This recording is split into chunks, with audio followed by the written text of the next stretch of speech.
This ought to scare the hell out of everybody. I've been trying to fucking tell you. Listen to this. We're here today because HHS Secretary Becerra has failed to follow the Constitution and the law.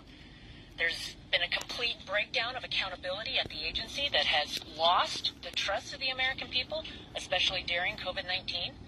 14 NIH officials, including Dr. Fauci, held unlawful positions and exercised authority that they didn't have, which included approving $26 billion in grants.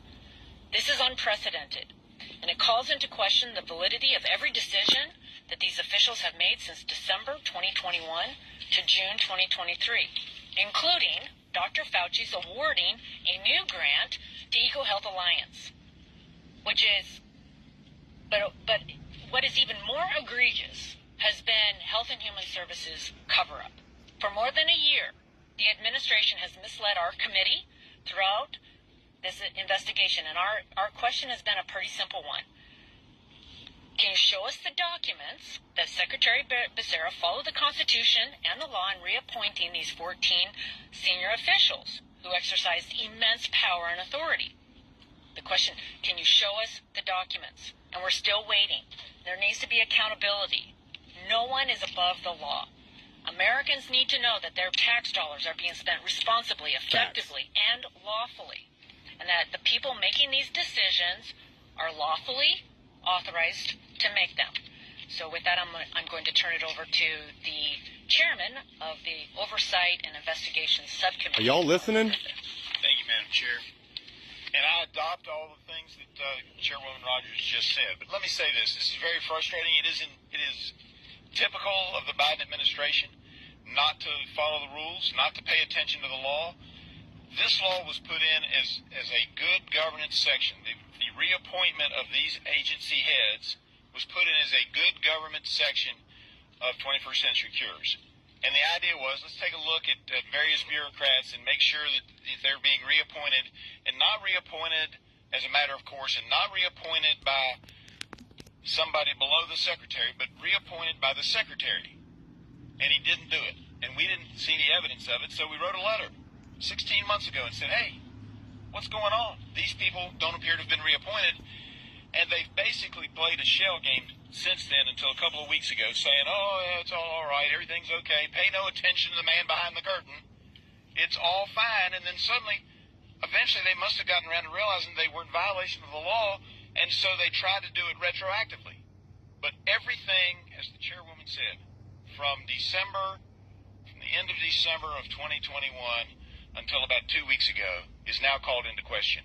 Every programmatic decision, every policy decision, and every grant award has question marks around it now, and I suspect the American taxpayers are going to pay millions of dollars defending lawsuits from various groups and various organizations that think they were either done wrong or they didn't like the policies that came out during that time period, because now it's clear that the administration and Secretary Becerra did not follow the clear meaning, the clear wording of the law.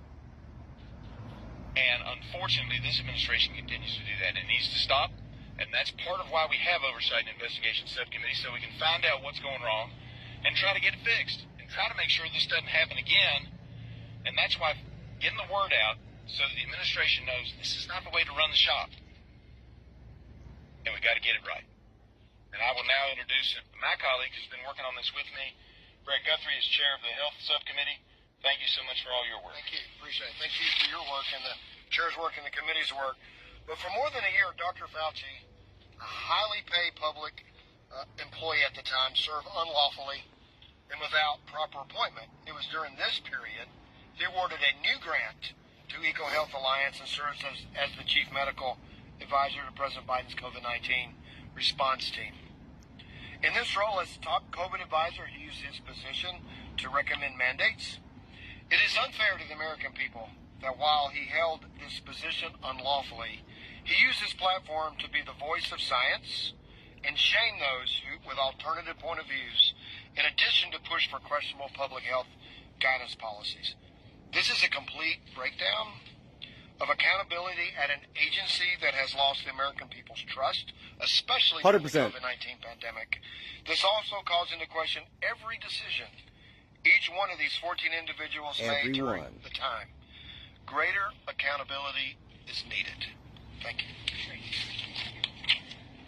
And just before we move to the Q&A, I wanted to address HHS's latest statement on their failure to follow the law, because they've changed their story many times, and their latest defense is also not true. So they are referencing an entirely different process, what is called Title 42 Special Consultants. And this is different than what we are talking about as far as the requirement for the reappointment or the appointment of IC directors. IC directors require the Secretary's approval, and HHS should know the difference, and they can't hide behind this claim.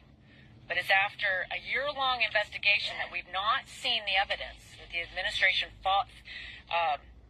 we've not seen evidence that other administrations, so they're claiming right now that other administrations have failed to follow this reappointment process. We do not see that evidence. They are conflating. There's two issues. There's there's the Title 42 special consultants, and then there is the process of appointing or reappointing the IC directors. And we wouldn't be here today if the administration had come clean in March of 2022, recognizing that they needed to get right with the law.